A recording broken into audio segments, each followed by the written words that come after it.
All right, hello everybody. Hope you all are doing well today. So if you follow my channel, you know that I did a first look at Oklahoma and Texas joining the SEC and how that would mean for the conference realignment scenarios. So what division they would be in if we kept the current format. Now a lot of people really liked that video. I got a lot of views on it, so I decided I wanted to. Why not do a second video and then kind of make this a series as well. So I am thinking about doing a part 3 to this series. But for now, we're going to do part 2, which is going to be outlining this sort of quadrant system or pod system as people are calling it now. This is going to be 4 divisions, quadrants, pods.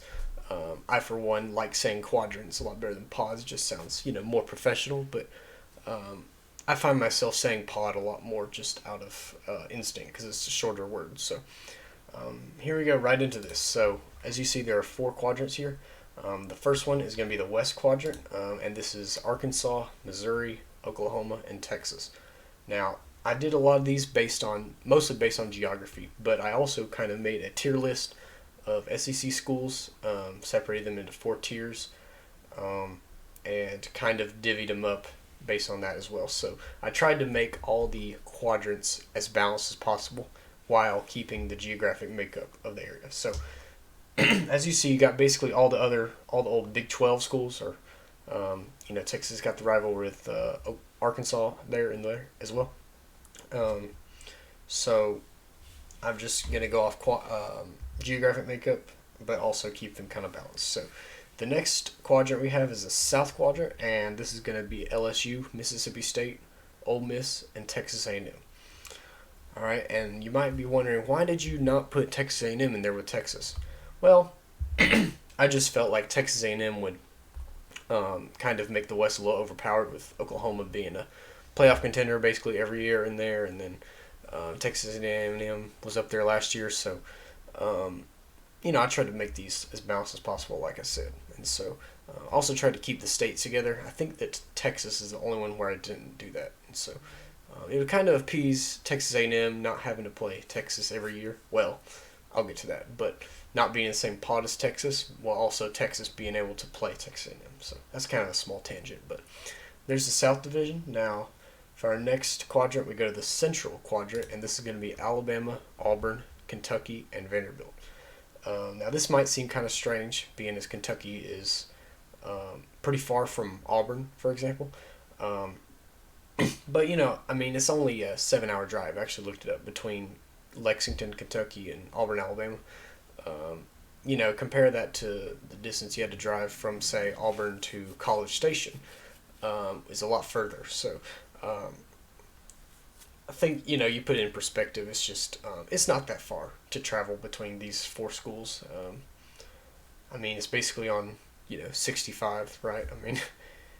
But it's not that far. So geographically, I think it makes sense when you look at it. And so this is my central pod. And now for the East pod, finally we have Florida, Georgia, South Carolina, and Tennessee.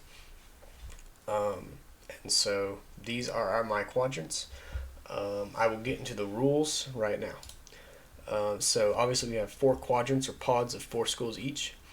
Now here's what I'm proposing for the schedule. Okay, I propose 9 conference games. I propose we have 3 games that are going to be all your teams in your pod.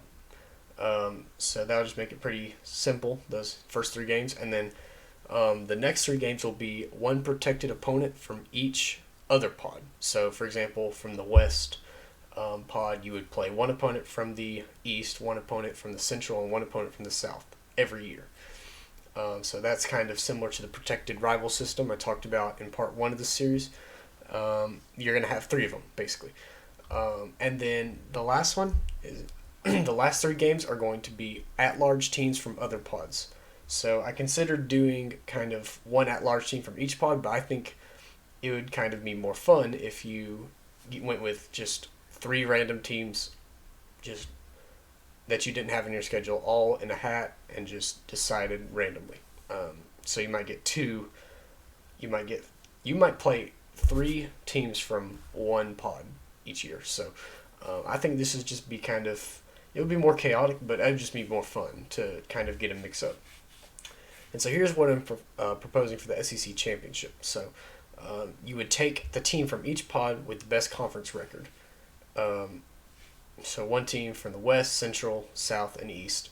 And then you would compare all four of those teams' conference records. And the two with the best conference records would play.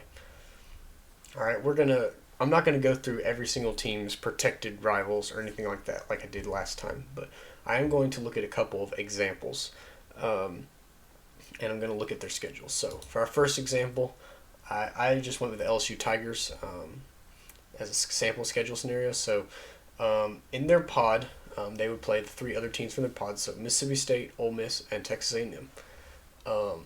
And then I decided that their protected inter-pod opponents would be Arkansas from the West, Auburn from the Central, and Florida from the East. So I decided to keep that LSU-Florida rivalry from the East. I'm just going to try to go back to this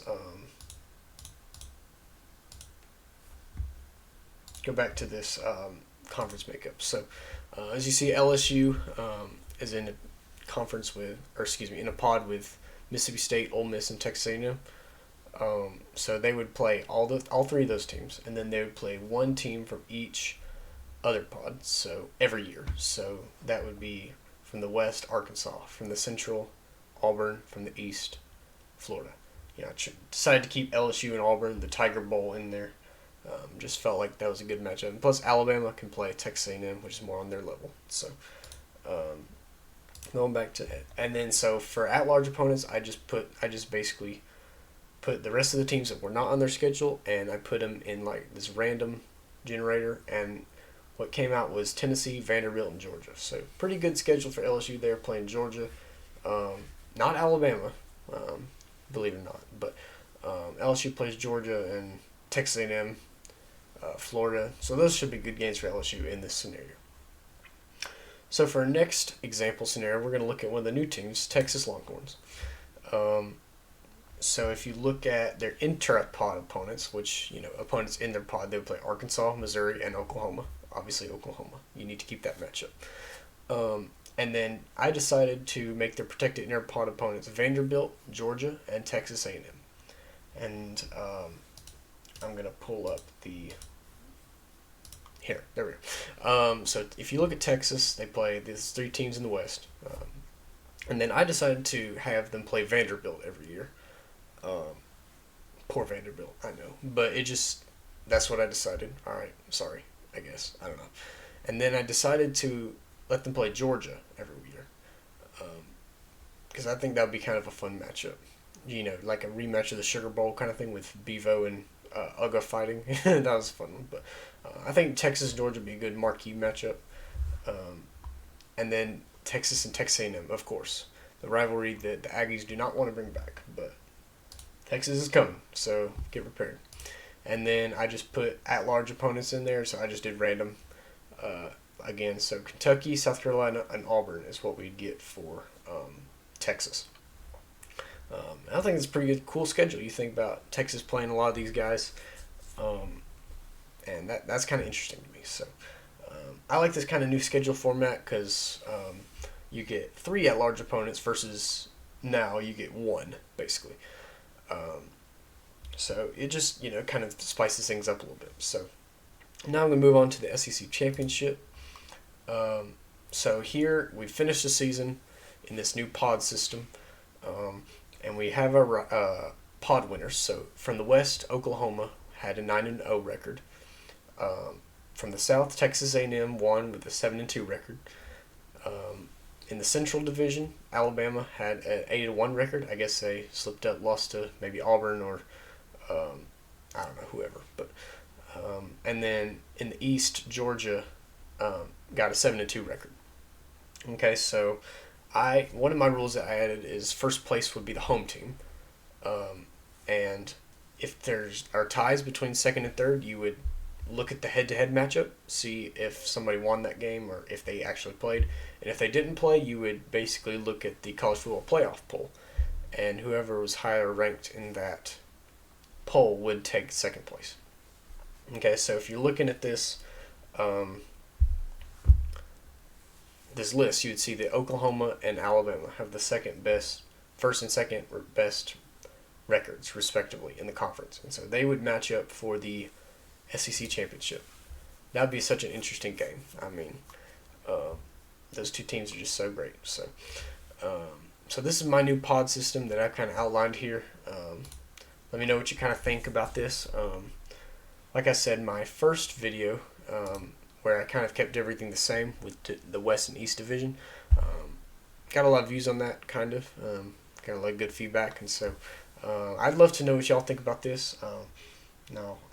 There's so many different scenarios you could take with this.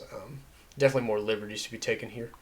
Let me know if you could think of a better change with the rules or anything like that. And I will be making a part 3 of this series that I've kind of created here, so be on the lookout for that. And hope you like the video. If you do,